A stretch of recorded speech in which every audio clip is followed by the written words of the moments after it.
अस्सलाम वालेकुम।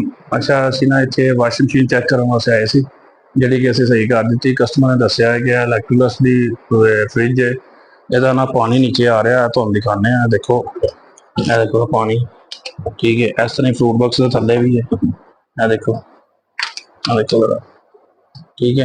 यह क्यों आंदा है? इस वजह तो आंदा है, ये होल है ड्रेन का ना, जब ये होल में पानी ये देखें आगे आगे आपको नजर आ रहा है, ठीक है।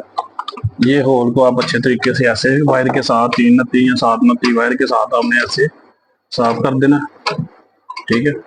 जब ये साफ कर देंगे तो ये आपका मसला हल हो जाएगा, ठीक है जी। ओके जी, अल्लाह हाफिज।